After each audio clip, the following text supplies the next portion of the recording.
कुछ महीने ऐसे ही कमाई होती रही तो वो दिन दूर नहीं जब मेरे बंटू का इलाज हो जाएगा और वो पूरी तरह ठीक हो जाएगा। बंटू दिनेश का 7 साल का बेटा था और उसके दिल में छेद था। उसके ऑपरेशन के लिए डॉक्टर ने काफी खर्चा बताया था। दिनेश जब भी शाम को घर लौटता तो बंटू अक्सर उससे पूछता, पापा आपने मेरे इलाज के लिए पैसे जोड़ लिए क्या? अब कुछ ही महीनों की बात है बेटा, मैं जल्दी ही तेरे इलाज के लिए पैसे जोड़ लूंगा। ऊपर वाले की दुआ से अपना पेप्सी पानी पूरी का धंधा बहुत अच्छा चल रहा है। सच्ची पापा?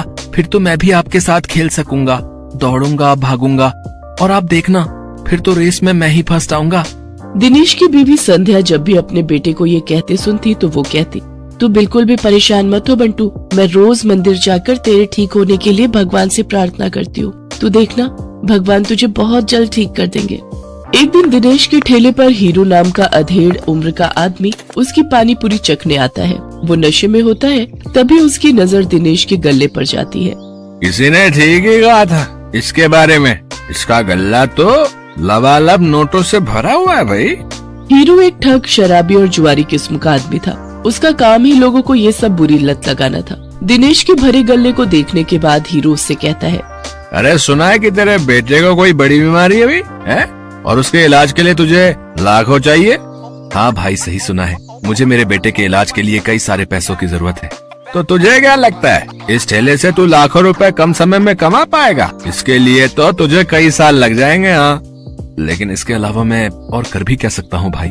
देख इसमें मैं तेरी मदद कर सकता हूँ। अगर तुझे हफ्ते भर में ही 5 लाख रुपए कमाने हो तो मुझे आकर मिल लेना। ये रहा मेरा पता, ठीक है ना? अच्छा अब मैं चलता हूँ, ठीक है भाई? आखिर ऐसा कौन सा रास्ता है इसके पास जो ये मुझे एक हफ्ते में इतने पैसे कमा कर दे देगा? खैर मुझे क्या, मुझे तो बस अपने बेटे के इलाज के लिए पैसे से मतलब है। एक काम करता हूँ, एक बार जाकर इससे मिल ही लेता हूँ। यही सब सोचकर एक दिन दिनेश जाकर हीरू से मिलता है। हीरू उसे ऐसे सपने दिखाता है कि दिनेश ज्यादा पैसे कमाने के लालच में उनके साथ जुआ खेलने लग जाता है। कल मैंने 1000 रुपए लगाकर 2000 कमाए थे। ऐसा करता हूँ आज ठेले की सारी कमाई ही लगा देता हूँ, एक दिन में डबल कमाई हो जाएगी। धीरे धीरे दिनेश को जुए के साथ साथ शराब की लत भी लग जाती है। शराब की लत उसे ऐसी लगती है कि उसका अपने काम में मन ही नहीं लगता और वो ठेले पर खड़ा होकर भी शराब के नशे में डोलता रहता है। भैया एक प्लेट लगाना तो। अरे लगता है इस आदमी ने तो शराब पी रखी है। चलो चलो हमें नहीं खानी इसकी पानी पूरी, चलो दूसरी वाली पानी पूरी खाने चलते हैं। धीरे धीरे दिनेश के सभी ग्राहक कट जाते हैं और वो सभी दूसरे पानी पूरी वालों के पास जाकर पानी पूरी खाते हैं। ये देख भोला और राजू बहुत खुश होते हैं। देखा भोला, अपनी चाल कामयाब हो गई ना? बिल्कुल सरकार, अब देखना उसकी पानी पूरी की तरफ तो कोई देखेगा भी नहीं, सब अपनी ही पानी पूरी खाएंगे। कुछ दिन ऐसे ही बीतते जाते हैं। अपने धंधे को मंदा देख दिनेश शराब और जुए की लत में और डूब जाता है और उसका बचा खुचा धंधा भी चौपट हो जाता है। ये सब देख संध्या और बंटू बहुत दुखी होते हैं। फिर बंटू अपनी माँ से कहता है, माँ अब तो मैं कभी भी ठीक नहीं हो पाऊंगा ना, पापा तो अब सारे पैसे शराब और जुए में ही उड़ा देते हैं। तू परेशान मत हो मेरे लाल, बस ऊपर वाले पर भरोसा रख, एक दिन सब कुछ ठीक हो जाएगा। सारा दिन नशे में धुत रहने और धंधा चौपट होने के कारण दिनेश के घर में खाने पीने के भी लाले पड़ जाते हैं। माँ अब तो घर में खाने के लिए भी कुछ नहीं बचा, अब तो लगता है भूख से ही हम सब मर जाएंगे।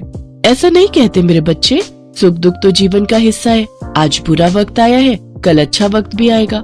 ऐसे ही कुछ समय और बीत जाता है। फिर एक दिन उस बाजार में एक आदमी आता है जो सबको पर्चे बांट रहा होता है। तभी वो दिनेश के ठेले पर आता है।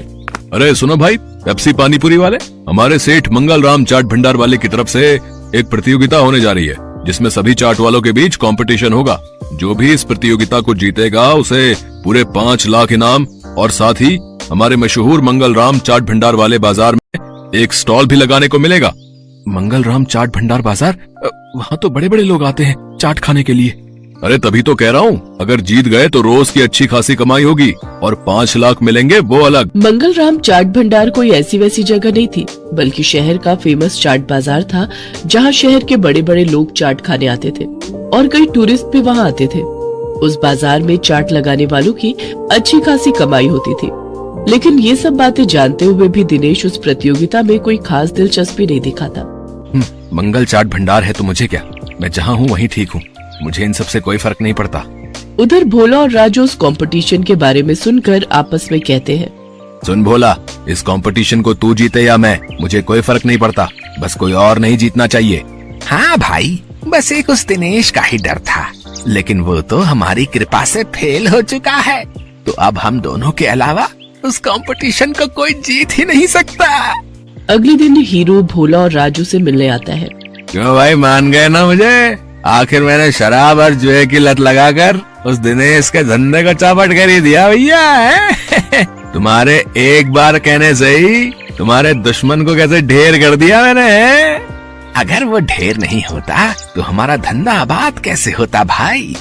उसकी पेप्सी पानी पूरी ने तो हम लोगों का धंधा ही चौपट कर दिया था भाई। तभी उनकी ये सारी बातें दिनेश सुन लेता है और अपने किए पर उसको बहुत पछतावा होता है। मैं भी कितना बेवकूफ था जो इन पाखंडियों के झांसे में फंस गया और बर्बाद हो गया, लेकिन अभी भी कुछ नहीं बिगड़ा है। मैं इन सबको मजा चखाऊंगा, मैं इस प्रतियोगिता में हिस्सा जरूर लूंगा। यही बात मन में ठाने दिनेश उस चाट प्रतियोगिता में हिस्सा लेता है और अपनी पेप्सी वाली पानीपुरी की रेसिपी से इस कॉन्टेस्ट को जीत लेता है, जिससे उसे 5 लाख का इनाम मिल जाता है। साथ ही मंगल चाट भंडार में स्टॉल लगाने के लिए जगह भी। इनाम से मिले पैसों से वो अपने बेटे का इलाज करवाता है। बंटू पूरी तरह से ठीक हो जाता है और वो भी दूसरे बच्चों की तरह खेल कूद करने लगता है। दिनेश की पेप्सी